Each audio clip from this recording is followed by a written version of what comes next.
مسلح کہتے ہیں کہ جسم کے اعضاء میں سے کسی قسم کی تبدیلی کی جائے، خواہ کسی عضو کو کاٹ کر ہو یا اس کی حیت تبدیل کر کے۔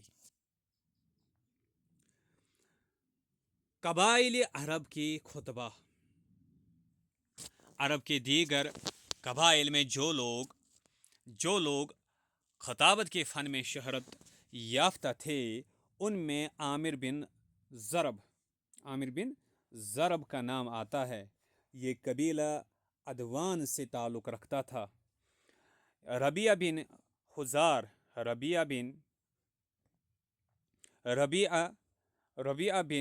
حزار کا نام ملتا ہے، جو قبیلہ اسد سے تھا۔ حنظلہ بن زرار، جس کا تعلق قبیلہ ضبہ سے تھا۔ عمر بن کلثوم کا تعلق قبیلہ تغلب سے تھا۔ ہانی بن قبیصہ، جن کا تعلق قبیلہ شیبان سے تھا۔ یہ معرکہ ذی قار کے موقع پر خطیب تھے۔ ابن عمار، جن کا تعلق قبیلہ طائی سے تھا۔ یہ پورے قبیلہ مزہج کے خطیب تھے۔ اس قبیلے کے خطبہ میں لبید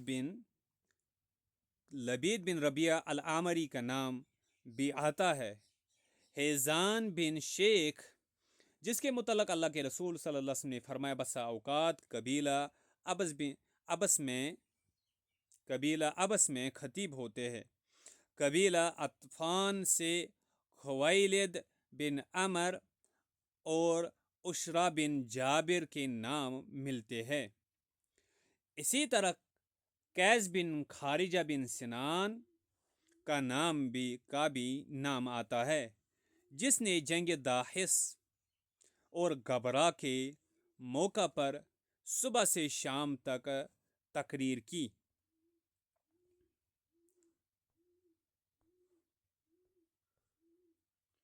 قبیلہ تمیم کے شعلہ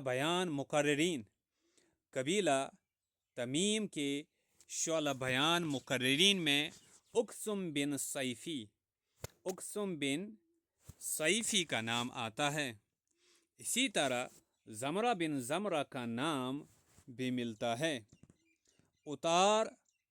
اتارد بن حاجب بن زرارہ اس قبیلہ کے وفد کا خطیب ہوا کرتا تھا۔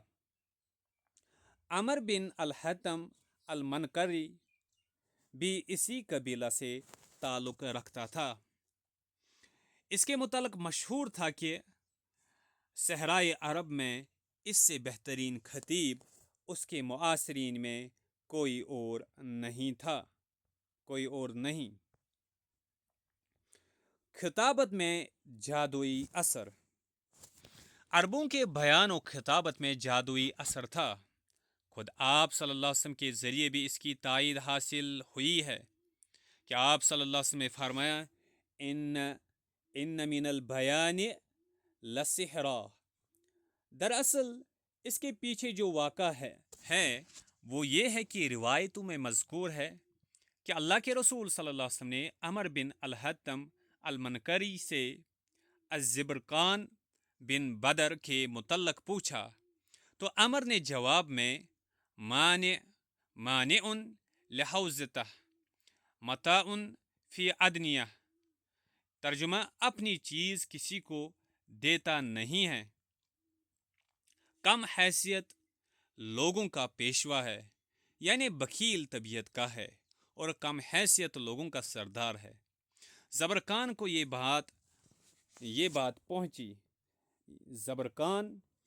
بات پہنچ گئی تو اس نے جواب میں کہا جو کچھ اس نے کہا ہے اس سے زیادہ کی اسے معلومات بھی نہیں۔ بہرحال وہ میرے وقار سے بغض رکھتا ہے۔ عمر نے اس کے جواب میں کہا کہ اگر اس نے ایسا کہا ہے تو اللہ کی قسم، حقیقت یہ ہے کہ میں نے اسے تنگ دل ہی پایا ہے۔ مروت ہے بے مروت ہے، یعنی انسانیت نام کی کوئی چیز اس کے پاس نہیں ہے، کم حیثیت ہے، فقیر خاندان کا ہے، دولت تو اسے بس حال میں ہی نصیب ہوئی ہے۔ جب انہوں نے دیکھا کہ ان کے بعد کی رائے پہلی رائے سے ٹکرا رہی ہے اور محسوس کیا اللہ کے رسول صلی اللہ علیہ وسلم کی آنکھوں میں عدم موافقت کے آثار ظاہر ہو رہے ہیں، تو کہا، اے اللہ کے رسول صلی اللہ علیہ وسلم، جب میں اس سے خوش تھا تو میری معلومات میں اس کے متعلق جو سب سے اچھی چیز تھی وہ میں نے آپ کو بتائی۔ میں نے اپنے پہلے بیان میں کوئی جھوٹ بات نہیں کہی اور بعد کے بیان میں بھی میں نے سچائی ہی بتائی ہے۔ اس پر آپ صلی اللہ علیہ وسلم نے فرمایا، ان من البیان لسحرا، یعنی یقیناً کچھ بیان جادوئی اثر رکھتے ہیں۔ قس بن ساعدہ قس بن ساعدہ جاہلی دور کے مشہور و معروف خطیب تھے۔ قس بن ساعدہ کون تھے؟ جاہلی دور کے مشہور و معروف خطیب۔ آپ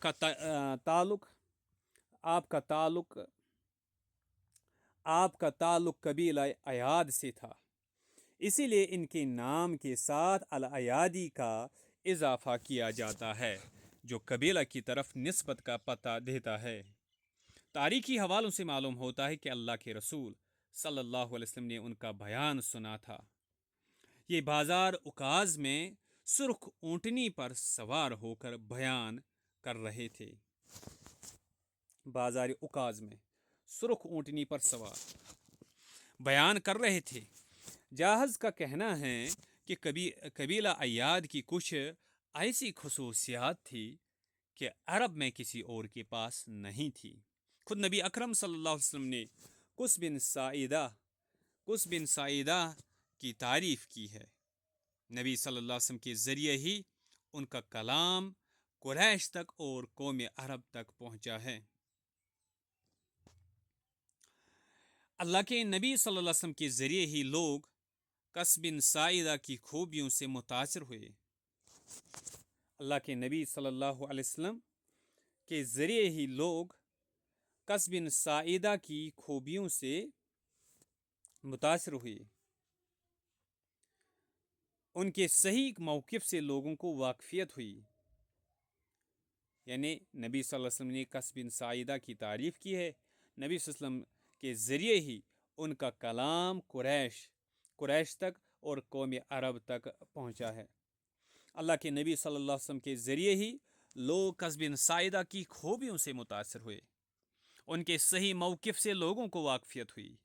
یہ ایسی سند ہے کہ لوگوں نے اس پر اعتماد کیا ہے۔ گرچہ ابن حجر نے اس روایت کی سند پر کلام کیا ہے، تاہم ڈاکٹر شوقی ضعیف کا موقف یہ ہے کہ اس روایت کی سند صحیح ہے اور راویوں کی تعداد بھی بکثرت موجود ہے۔ خطبہ میں لفظ اما بعد کا استعمال سب سے پہلے قس بن ساعدہ ہی نے کیا تھا۔ ان سے قبل کسی اور خطیب کے خطبہ میں یہ لفظ نہیں ملتا ہے۔ عرب کے دانشوروں اور صاحب حکمت لوگوں میں ان کا شمار ہوتا تھا۔ عرب کے دانشور اور صاحب حکمت لوگوں میں ان کا شمار ہوتا تھا۔ ان کی وفات حضور اکرم صلی اللہ علیہ وسلم کی بعثت سے پہلے 600 عیسوی میں ہوئی۔ الملل والنحل کے مؤلف محمد بن عبد الکریم الشہرستانی نے انہیں اسلام سے قبل عقیدہ توحید رکھنے والوں میں شمار کیا ہے۔ نیز یہ کہ روز جزا و سزا پر ان کا ایمان تھا۔ یہ زہد و تقوی کی زندگی بسر کرتے تھے۔ عرب کے مشہور بازار عکاظ میں تشریف آوری ہوتی تھی۔ یہ لوگوں کے ساتھ شانہ بشانہ چلتے تھے اور انہیں نصیحت آمیز باتیں بتاتے تھے۔ فنی خطابت میں مہارت رکھنے کی وجہ سے قزوین بن سعیدہ کی شخصیت مثالی تھی۔ حکمت و موعظت میں آپ کا بلند مقام تھا۔ خطابت میں عبور حاصل ہونے کی وجہ سے انہیں پورے عرب کا خطیب مانا جاتا تھا۔ قوت بیان اور تعبیر کی بلاغت میں آپ ممتاز تھے۔ یہ بھی کہا جاتا ہے کہ یہ سب سے پہلے خطیب تھے جنہوں نے چھڑی کا سہارا لے کر خطبہ دیا۔ سب سے پہلے خطیب تھے جنہوں نے چھڑی کا سہارا لے کر خطبہ دیا۔ اسی طرح یہ پہلے شخص ہے جنہوں نے البینۃ علی من ادعا والیمین علی من انکر، سب سے پہلے جنہوں نے کہا البینۃ علی من ادعا والیمین علی من انکر، ترجمہ جس نے دعویٰ کیا اس پر دلیل پیش کرنے کی ذمہ داری ہے اور جس نے انکار کیا اس پر قسم کھانا لازم ہے۔ ان کے متعلق یہ بھی آتا ہے کہ یہ ناشائستہ اعمال و اطوار کو پسند نہیں کرتے تھے، غفلت کی زندگی کو بھی جو موت کے بعد کی مرحلہ اور جزا و سزا سے بے توجہ کر دے ناپسند کرتے۔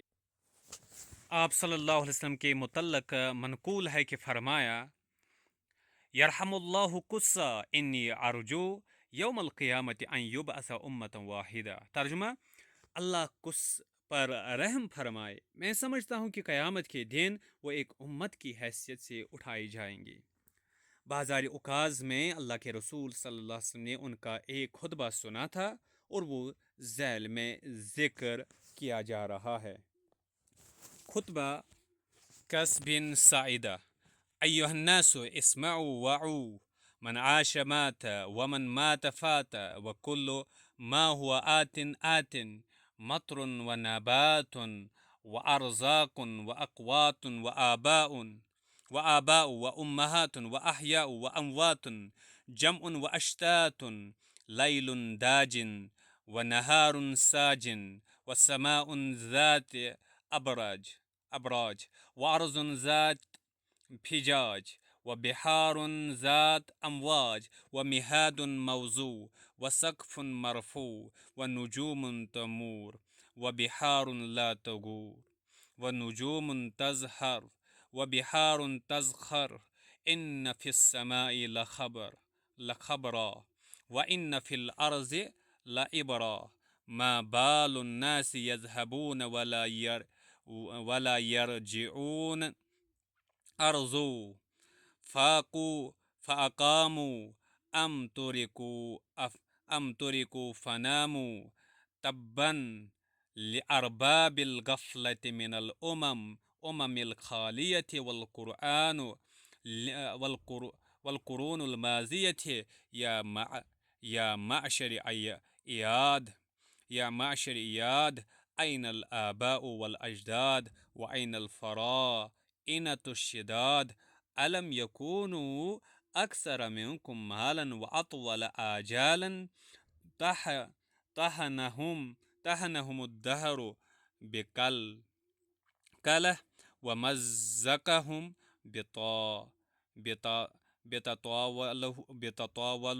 بتطاوله يقسم قص بالله قسما لا إثم فيه إن لله دينا هو أرضى لكم وأفضل من دينكم الذي أنتم عليه إنكم لتأتون من الأمر منكرا،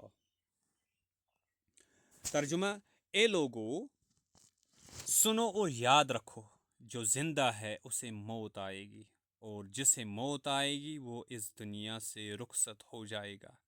جو چیز ہونی ہے وہ ہو کر رہے گی، وہ ہو کر ہی رہے گی، یعنی جو مقدر ہے وہ ہو کر ہی رہے گا۔ بارش، پیڑ پودے، رزق، غذا، آباء و اجداد، مائیں، زندہ مردہ سبھی آئے اور رخصت ہو گئے۔ سیاہ رات، پرسکون دن، سیاروں والا آسمان،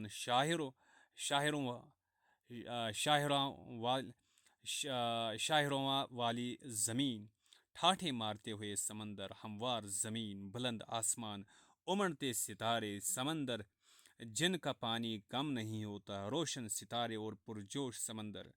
بے شک آسمان میں سبھی خبریں موجود ہے اور زمین میں یہ سبھی عبرت کے سامان ہیں۔ کیا بات ہے، لوگ اس دنیا سے جاتے ہیں اور واپس نہیں آتے۔ کیا وہاں کی جگہ انہیں راس آ گئی ہے کہ وہی رہ گئے، یا یہ کہ انہیں نظر انداز کر دیا گیا تو ویسے ہی پڑے سو رہے ہیں۔ پچھلی قوموں کے اور گزشتہ صدیوں کی غفلت میں پڑے لوگوں کے لیے ہلاکت ہو۔ اے قبیلہ عاد کے لوگوں، آبا اجداد کہاں گئے؟ وہ تندوخو فرعونی خاندان کہاں گیا؟ کیا وہ تم سے مال و دولت میں اور عمروں میں زیادہ نہیں تھے؟ زمانہ نے انہیں اپنی طاقت سے تباہ کر دیا اور اپنی درازی مدت کے ذریعے ان کے ٹکڑے ٹکڑے کر دیے۔ قسم ہے اللہ کی، اور اس میں کوئی غلطی نہیں، کہ اللہ کے نزدیک ایک طرز زندگی ہے، وہ تمہارے لیے زیادہ لائق و سود مند ہے، وہ تمہارے اس دین سے بہتر ہے جس پر تم ابھی ہو، بے شک تم لوگ ناپسندیدہ کام کرتے ہو۔ خطبہ عبد المطلب بن ہاشم۔ جاہلی دور کے خطبات میں عبد المطلب بن ہاشم کا بھی خطبہ مشہور ہے۔ تاریخ کی کتابوں میں اس سے متعلق ایک خطبہ ملتا ہے، یہاں اس کا ذکر کیا جاتا ہے۔ دراصل بادشاہ سیب بن یزن نے حبشہ کی حکومت بازیاب کرنے میں جب کامیابی حاصل کر لی تو عرب کے وفود ان سے ملاقات کے لیے گئے۔ ان میں سرداران اور شعراء بھی تھے۔ ان وفود نے بادشاہ کو مبارکباد دی، اس کی تعریف کی۔ انہی وفود میں ایک قریش کا وفد بھی تھا جس میں عبد المطلب بن ہاشم موجود تھے۔ عبد المطلب نے بادشاہ سے اظہار خیال کی اجازت چاہی، پس انہیں اجازت مل گئی۔ اس موقع پر خطاب کرتے ہوئے انہوں نے کہا، فقال ان اللہ تعالی ایھا الملک احلک محلا رفیعا صعبا منیعا بازخا شامخا وانبتک منبتا طابت ارومته وعزت جرثمته وثبت اصله وبسق فرعه في اکرم معدن وأطيب موت فأنت أبيت أنا رأس العرب وربيعها الذي به تخصب وملكها الذي به تناقض وعمودها الذي عليه الإماد ومعقلها الذي إليه يلجأ العباد سلفك خير سلف وأنت لنا بعدهم خير خلف ولن يهلك من أنت خلفه ولن يخمل من أنت سلفه نحن أيها الملك أهل حرم الله نحن أيها الملك أهل حرم الله وذمته وسدنت بيته أشخصنا إليك الذي أبهجك بكشف الكرب الذي فدحنا فنحن وفد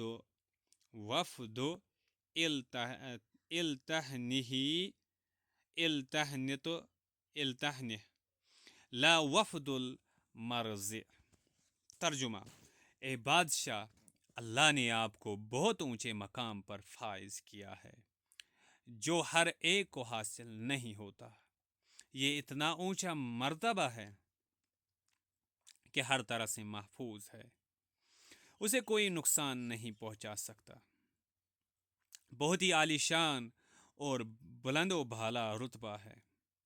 اس ذات پاک نے آپ کو ایسے خاندان میں پیدا کیا ہے اور پروان چڑھایا ہے جس کی نسل باوقار ہے۔ وہ خاندان عزت و عظمت سے سرفراز ہے۔ اس خاندان کی جڑیں ثابت و پائیدار ہے، اس کی شاخیں اعلیٰ و عرفہ ہے۔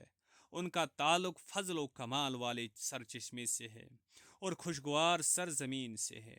آپ سلامت رہے۔ آپ تو عرب کے سردار ہے۔ اس کی ایسی بہار ہے جس کے سبب عرب سرسبز و شاداب ہے۔ آپ ان کے بادشاہ ہے جن کی وہ اطاعت کرتے ہیں، ان کے سردار ہے جن پر ان کا اعتماد اور بھروسہ ہے، ان کا ٹھکانہ ہے جس کی طرف وہ لوگ پناہ لیتے ہیں۔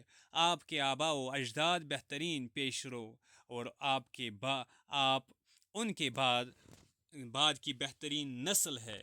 آپ کی پشت پناہی جس کو حاصل ہے وہ کبھی تباہ نہیں ہوگا، اور آپ جس کے پیشرو ہے وہ کبھی گمنام نہیں ہوگا۔ ہم لوگ اے بادشاہ اللہ کی مقدس زمین کے لوگ ہیں، اس کی نگرانی و حفاظت میں رہنے والے ہیں، اس کے گھر کے پاسبان ہیں۔ ہمیں آپ کے پاس اسی ذات نے بھیجا ہے جس نے اس مصیبت کو دور کر کے جو ہم پر گراں گزر رہی تھی آپ کو خوشی عطا کی ہے۔ ہم وفد برائے مبارکباد ہم وفد برائے مبارکباد ہے، نہ کہ وفد برائے مصیبت۔ خطابت دوری جاہلی کی ضرورت۔ جاہلی دور میں خطیبوں کی کثرت تھی جسے نظر انداز کرنا مشکل ہے۔ یہ تقریریں مہارت اور تجربات پر مبنی ہوتی تھی۔ یہ زبان میں فصاحت اور روانی ہوتی تھی، فکر میں گہرائی، اسلوب و انداز میں کشش و جاذبیت ہوتی تھی۔ ان خطبہ کو اس معیار پر لانے کا سبب اور ان کے اندر خصائص پیدا کرنے کے پیچھے ان کی سماجی زندگی کے احوال ہے۔ انہیں مختلف موقعوں پر لوگوں کو خطاب کرنے کی ضرورت محسوس ہوتی تھی۔ اس طرح کے تقاضے انہیں اکثر و بیشتر پیش آتے تھے۔ جو بھی کوئی سردار کی حیثیت سے ابھرتا یا اس کی شہرت لوگوں میں پھیلتی تو اس کے پس پردہ خطابت کا بہت اہم کردار ہوتا تھا۔ قوت بیان اور لوگوں کے دلوں میں اثر پیدا کر دینے والے اسلوب کی وجہ سے اس سردار کا ستارہ عروج حاصل کرتا تھا۔ یہی وجہ تھی کہ اس زمانے میں یہ خیال غالب رہتا تھا کہ قوم کی قیادت کے لیے یا قبیلہ کی سرداری کے لیے قائد کا فن خطابت پر قدرت رکھنا ضروری ہے تاکہ لوگوں کے دل اس قائد سے وابستہ رہے۔ لوگ اس کی سحر بیانی اور پر اثر انداز سے سرشار رہتے تھے، اس کی عظمت کا اعتراف کرتے تھے، اس پر فخر کرتے تھے۔ جاہلی دور کے فن خطابت پر تبصرہ کرتے ہوئے ادباء نے یہاں تک کہا ہے کہ اس زمانے میں عرب کے نزدیک خطبہ کا مقام شعراء کے مقام میں زیادہ بلند اور قابل تعظیم تھا۔ گرچہ اس رائے میں اختلاف ہے، لیکن اتنا یقینی ہے کہ قوم کی قیادت اور سرداری کے لیے فن خطابت میں عبور لازم تھا۔ شعراء پر خطبہ کی فوقیت کا سبب۔ شعراء پر خطبہ کی فوقیت کا سبب یہ امر تسلیم شدہ ہے کہ شاعر کی فن شاعری پر قدرت اور بلاغت کی وجہ سے دوسری قوموں اور قبیلوں پر اس کا رعب و اثر رہتا تھا۔ لوگ شعراء کی بہت قدر کرتے تھے، لیکن جب شعر و شاعری کا ماحول عام ہو گیا، شعراء کی کثرت ہو گئی، شعر کو بادشاہوں اور سرداروں کی خوشنودی کے لیے تیار کیا جانے لگا۔ ان بادشاہوں کی طرف سے